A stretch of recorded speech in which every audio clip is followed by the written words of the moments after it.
Nina Ponte de la Cruz. Dati ho akong OFW sa Morocco and I earned my biggest income dito sa Elites Empire, 221,000. Former OFW for 10 years from Riyadh, no? At kumita po ako ng 520,500 pesos. So 13 years nga akong OFW sa Hong Kong but binigay sa akin ng 148 for 17 days. Grabe. At more than 500,000 na yan. Sabi ko, never ko yan kikitain sa ibang bansa because this nagkaroon tayo ng time and financial freedom, ginagawa yung business.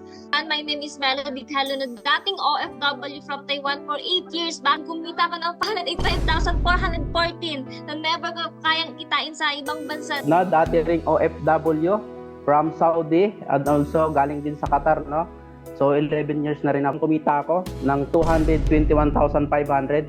Isang OFW from Kuwait for 10 years. Kumita ako ng 132,000. 5 years po ako naging isang OFW na wala talagang naging ipon. I was able to earn din 100K.